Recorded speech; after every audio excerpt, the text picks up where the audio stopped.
Hey guys, I'm the Berk and I do things, and today's video is going to be a try to get ready with me. I have a couple things that were in the video of the makeup I've never used before, and I had the idea to do a makeup wish list. My friend Karen Harris recommended it to me, and I thought, I haven't told you guys like the makeup that's been like something I've been like fawning over for a while now. So I thought we could talk about that in this video. I have some Ulta stuff, some Sephora stuff. So if you guys want to see me do my makeup and see what makeup products I'm using from the video, the makeup I haven't used yet, then keep on watching. Let's go. So I have 4 products I'm going to be using in that were in that video. So I'm going to be trying the Wonder Beauty lip oil, the Clinique Even Better Refresh. I guess this is a foundation. I don't know. It says hydrating and repairing makeup, whatever that means. The MAC False Lashes mascara, and the star of the show, the Fenty Beauty Mademoiselle lipstick in Dragon Mami. And everything I will be using in today's video will be linked down below. Now let's just talk about the makeup I've been wanting really bad. Okay, the first thing I've been fawning after is from Flower Beauty, and it is their Spotlight Liquid Highlighter. I can't believe it. As I'm looking right now on Ulta's website, it's in stock, which since I've wanted it, it hasn't been in stock, so that's pretty cool. This is supposed to be a dupe for the Charlotte Tilbury highlighters, and while this is not cheap, this is almost $15 for the highlighter. That is significantly cheaper than the Charlotte Tilbury. That Wonder Beauty feels wonderful. I feel like I'm looking very washed out today. Isn't that fun? Okay, the next thing on my wish list is an eyeshadow from Maybelline, and it's a single shadow in the shade Dusty Rose. This retails for $4.99, which I mean, for like one eyeshadow is kind of expensive. I mean, I know Maybelline does sales a lot, but it's still pretty pricey. I feel like I've heard Jessica Braun talk about this single eyeshadow many times as like a one and done shadow. So it has definitely piqued my interest. Another product on my wish list is the Bare Minerals Gen Nude Bronzer. That's what it's called, right? Bronzer. Specifically the latest shade. It's kind of pricey and it's out of stock pretty frequently, but I feel like I've been seeing it in stock a lot lately. It's definitely something that I've been fawning after since it came out, and I would love to try it out. Also, the Pixie On The Go blush. The shade is called Fleur. It is also always out of stock. Of course, it's on sale right now at Ulta and it's not even in stock. I just love cream blush and just blush in general. So blush is kind of the thing that always is like my weakness lately when it comes to makeup. But I've been fawning after this Pixie blush for a while, and I honestly have never seen this one in stock. Ooh, also from Essence, the Hello Good Stuff Glow Serum Primer. I heard Kelly Gooch mention that this is a dupe. It's dupeable for the glowy serum from, what's it called? Glow Recipe. And this one's only $5.99. So what's kept me from not getting this one specifically is my primer collection is very large right now. And I have plenty of primers that probably do exactly what this primer does, but the price on this primer is pretty great. So I'm like keeping it in the back of my head if I ever feel like I need a new primer. Oh, this one. This is from L'Oreal, the Age Perfect 4-in-1 Tinted Face Balm Foundation. I watched Taylor Wynn use this one, and it just looked so nice on her skin. I will say it's $17 for a L'Oreal foundation, but my favorite foundations I feel like in the past have been from the L'Oreal line. Like all of their infallible foundations have always just been so great that I have a lot of trust in them when it comes to their complexion products. So that one is very much interesting to me, but why is it so expensive? Another one from L'Oreal that's interesting to me, the True Match Nude Hyaluronic Tinted Serum. I'm pretty sure the first time I ever found a foundation that I felt like matched my skin tone, I think this was before I was on YouTube too. It's a very yellowy color. Was in the L'Oreal True Match line. So again, I have a lot of like fond memories of L'Oreal complexion products. So the tinted serum also is very intriguing to me. It's probably not something I would really want come the fall and winter months, but maybe come next spring, summertime, it would be something that I'd be wanting to try. And again, this one, $19.99, $20. I mean, there are some foundations I feel like even at Sephora these days that isn't $20, so something funky's going on. I am not sure how I feel about this foundation. The color, it's not sticking to the nose. I might need to work on the nose. Ooh, Maybelline. The Age Your Wine Perfecting Glow Makeup thing. Very interesting. Between that and the e.l.f. Halo Glow Charlotte Tilbury dupe, I want one of them. I don't really know which one, but I would love to have one of them. I feel like the product I used to use to get that kind of like glow within was the Becca Backlight Priming Filter, which obviously no longer exists. So I have an itch to find a replacement for that. Milani, speaking of Charlotte Tilbury dupes, I feel like we've had a few in this video. The Conceal and Perfect Contour Stick. I would love to try that because I love the Charlotte Tilbury contour one, but I fully used mine up, and $10.99 is a lot cheaper than, what's the contour one? It's like almost $50, right? So I'm very intrigued by that product.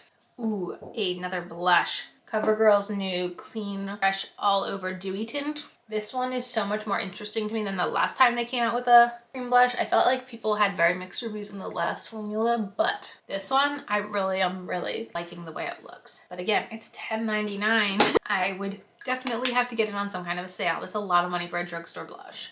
I will say this Wonder Beauty lip oil is feeling a lot more like a gloss than a lip oil. It's very, like, got that tacky feeling.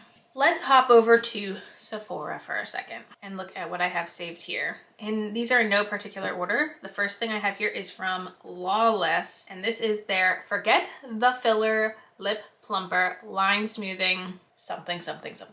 I've seen Taylor Wynn talk about this for a while now, but I just recently saw Jessica Braun trying it in a video, and like it really did like make her lips look so smooth, which is one of the things I really like about the Buxom lip plumpers. They don't hurt, but they really make my lips look like nice, you know what I'm saying? Which I can't say that about every single lip product I use. So the Lawless ones are very interesting to me. I haven't tried much from Lawless. I feel like I might have only tried a liquid lipstick many years ago. I'm intrigued by the lip plumper filler thingy-majiggy. Next thing, oh, the Tarte Maracuja Juicy Lip Balm. Guys, that looks wonderful. I've actually been eyeing it up for a while. I feel like it came out a couple years ago, if I'm not mistaken. And I feel like since I first saw it on the internet, I've been eyeing it up, and I feel like it's getting a lot of hype right now. So just in general, I find it very interesting. I'm very interested, and I'm probably not gonna get it, but I'm still very interested. Ooh, next on our list we have something a little bougie, because even though I don't buy bougie things, doesn't mean I don't crave bougie things. Two different things. The Charlotte Tilbury Eyes to Mesmerize in the shade Oyster Pearl. $34 for a single shadow. I really don't see myself ever doing it, but I can admire pretty things, and it is a pretty thing that I very much admire. I also have the Charlotte Tilbury the Charlotte Tilbury Beauty Highlighter Wand in Pinkgasm, which I believe is more like a glowy blush, but they're $40. It's just $40 for a single blush. Like, that's really hard for me. That one is very, very hard for me, especially when I just like thrifted an entire box of clothes from ThredUp for $40, and it was like getting my fall wardrobe refresh. So that one's hard. Next on my list, ooh, I don't know if this is new. They must have redone the formula, because one of the most frequently, I feel like, talked about eyeliners for a while that was non-transferring was from Milk Makeup, and it was the long-lasting waterproof eye pencils. And I just saw them in the new arrivals at Sephora, so I don't know if they reformulated them, which makes me wonder if they're as good as they used to be like hyped up as. Let me tell you something, the NYX eyeliner I got at Ulta is not long wearing. It definitely transfers. I just want something not to budge and give me little raccoon eyes by the end of the day. That's all I ask, and that is apparently asking a lot. Another Milk Makeup product. I feel like Milk is like an awesome brand, but for like the aesthetic that they appear, they look like they're very minimalistic. I feel like a lot of their packaging and everything is very minimalistic, but their prices I feel like don't reflect that. It's $30 for their liquid bronze, and it's like, it reminds me of the Charlotte Tilbury. Why I like that, because it was so liquidy. It blended out so easily. Iconic London also has like a liquidy bronzer too, but I just wish they weren't so expensive. That's why I want to try out the Milani. But I did just purchase a cream bronzer that I am so excited about. I don't know if you guys were watching me cream bronze today, but like, I mean, I'm just digging in here at this point with this product, so I need something new. What else do I want? Oh. You know, I look at the Pat McGrath blushes and like I hear them be so hyped up and everything, but they're $44 again, and it's like, I wish there was like a, you know how you can like rent the runway or like do a Stitch Fix where like they send you this stuff and you can try it and then send it back if it doesn't work. Like, I wish you could do that with like expensive makeup, because I don't want to spend $44 on a blush and then not like it. Like, I want to be able to test it out a couple times and not like worry that it's gonna wind up in a landfill. So that's what keeps me from trying a Pat McGrath blush, but oh boy, do I wish. Sticking on the blush train, I think we have a bunch of blush coming up, so I hope you guys are ready for that. Strap in. Next on my list is Benetton.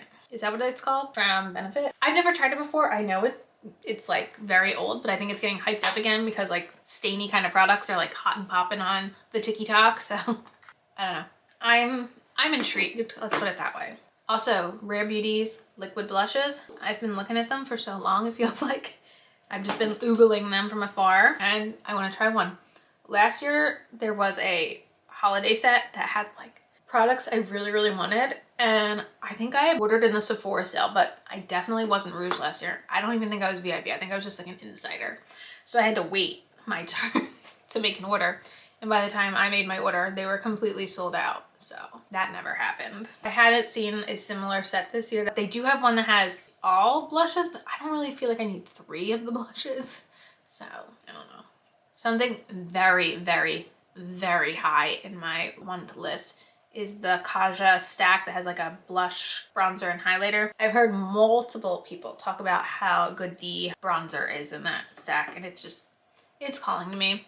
Along with one of their bento trios, I really want to get, I think it's called Peach something? Peach Madeline, if that's the correct pronunciation, but I've been very into my Kaja trio that I have. I've been lusting over Kaja a bit lately.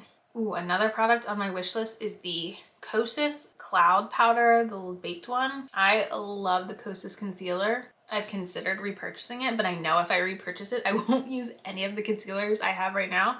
So I'm trying to hold out as long as I can because I love that thing. And I have plenty of concealers here that I should get a little bit of use out of before I get the Kosas again. I'm trying to find something to dupe the Hourglass Ambient Lighting Powders because eventually I'm gonna run out of these and I would like something to replace them with because they're just so freaking expensive and I don't want to spend that kind of money on them again. Ooh, LYS. Let's talk about them. Their bronzer stick. Their bronzer stick and their concealer I've heard such good things about. Again, I'm trying not to buy concealers especially. Like even in this last Ulta sale, NYX was on sale and I really considered getting their serum concealer and I was like, no, I need to work through the concealer I have because concealer is one of those products where I'm pretty decent at like working through what I have. I just need to like allow myself the ability to do it. But yeah, the LYS cream bronzer is very much calling out to me. Ooh, the last thing I have on here, I didn't realize how quickly I was going to fly through this wish list. Apparently I just rambled a little too fast. Is the Tower 28 tinted SPF. I really don't have a tinted SPF and it's something that I feel like my collection is lacking. So I would love to try one day. I know there's a bunch of brands that came out with them recently. The Tower 28 is what comes to mind, but I'd love just in general try one out. Well, while we're here, I might as well look at the different holiday sets at Sephora and we can chat about them. This first one here is called the Makeup Must-Have Sets. I typically like at least one holiday set at Sephora, and this year so far, none of them have done it for me. My issue with this one, so it has the Anastasia Brow Freeze, which I don't think that's for me. My brow hairs are too sparse on the back end for anything like that. The Grande Lash Serum. I try not to use lash serums because I have contacts, so I'm always so worried about them getting in my eyes. It does have a Rare Beauty blush, which is nice. It has the liquid exfoliator from Paula's Choice, which is nice. Has KVD tattoo liner. I don't know. I got the KVD tattoo liner way back when it was like super hyped up and like it was like the only liner you could use. And I just felt like it was okay. I don't remember having like an extraordinary experience with it, so I don't know. It has the Ilia mascara, which the Ilia mascara, I like the effect it gave. However, it would always stab me. Something about the brush on that mascara constantly, no matter what, without a doubt, would stab me. Has a tiny all-nighter. Now the thing is, I have gotten that size all-nighter as a free sample before and you couldn't even use it for a week. It has so little amount of product in it. It has a tiny gloss bomb from Fenty, which is like, I don't really like that formula, and 3 Natasha Denona shadows. I don't know, for me this one just, it's not worth it. All I would really want probably is the liquid blush from Rare Beauty, and that does not cost $54. This one I like did a double take at. This is a Blush and Glow. It has the iconic London glow thing. I feel like, did that come in a BoxyCharm before? I feel like I've had that and I decluttered it. I don't know. Liquid highlighter is not on my must-have list. This also has the Orgasm blush, which I definitely decluttered. It has the Melt liquid blush in Sandy Cheeks, which is literally the blush I put on today. So I don't need another one of those. If it was a different color though, I would have thought a little bit harder. It has a Tarte blush, which I do like, but I don't feel like I need another one. And it has a Nude Sticks blush, which I don't know. As a blush lover, this one didn't, like, I had blushes on my wish list and none of them were in this one. So let's look at another set of makeup that I said I don't want. Holiday lip set, here we go. This one has a little Give lipstick. I don't know. The Give brand hasn't really like made me do any kind of double taking, I feel like. There's a NARS, looks like lip gloss. Full-size Charlotte Tilbury Pillow Talk. I don't know. I have a mini Pillow Talk and I have not used it up. I'll put it out, that I'll say that much. There's a Rare Beauty liquid lipstick, a little Urban Decay lipstick, and the freaking Too Faced lip injection. Why does every Sephora favorites kit, oh, BTW, look at that. Finally, my Becca powder. Why does every Sephora kit have the Too Faced lip injection? Does anyone like them? I have never heard someone rave about this product, ever. Am I missing something? It literally feels like it's in every single lip collab or Sephora favorites, or you gotta get this. And I'm just like, I feel like everyone says they're so terrible that I've never even used them. Like, I've gotten one before and I've given it away because I was too scared to use it because everyone says how painful it is. So I'm confusion. We're getting close to the end of this makeup look, so let's talk about one more holiday collection that I don't want. Here we go, another Sephora favorites. Like, it's $42. It has a Biosense Squalene. Is this the Milk Makeup? I don't know what this is. What is this from Milk Makeup? The Milk Makeup Mattifying Primer, a small one. A Ilio lipstick, Caudalie serum, Say mascara, and a Rose Ink blush. Literally the only thing I would want to try from this is the Rose Ink blush, and that surely does not cost $42. I don't know. I just feel like they had very strange options this year in their Sephora favorites kits. Like, I've gotten some good Sephora favorites kits. I have products in my collection that came in Sephora favorite kits that I really like. I don't know, none of them really impressed me this year. Ooh, I kind of like the brush on this MAC mascara. Could not tell you the last time oh, you know what? I do have a MAC mascara. I have one, like a lower lash mascara. I don't use it too often though, because I don't usually put mascara on my lower lashes, but this one's pretty decent. The False Lash Extreme Black. All right, grand finale time here. I thought about it and I was like, I should probably line my lips. And I just did that big lip liner declutter and I was like, I definitely don't have anything this color, so I'll just say a prayer. Ooh, this is bright. I definitely do not have anything like this color. This is not a color I would have bought myself for sure. I'm a little bit tame when it comes to my purchases. My mom gave this to me. I don't even know why she had it. She must have got it like a gift with purchase or something. There's no way my mom would have just bought this color. Wow. That really takes the look away. I like tried to very intentionally pick very tame eyeshadows for this look. So I used the Natasha Mini Nude and I just used 1, 2, 3. And then for my blush, besides the Melt, which this is Sandy Cheeks, I'm a big fan of it, I also used the Nabla Skin Glazing in Truth. There you have it. I finally used some new makeup. Also, let me know if any of the products I talked about in this video are on your wish list, or do you have them? Do you think they're great? Do you think I'm gonna waste my money if I get any of this stuff? Please let me know in the comments. And I hope you guys like this video. I haven't done a wish list kind of video in quite some time. And yeah, that is it for this video. As usual, thanks for stopping by my channel. If you're new here, click the subscribe button and ring that bell for notifications. I have my Instagram down below. Give them a follow and I'll see you in the next video. Bye guys!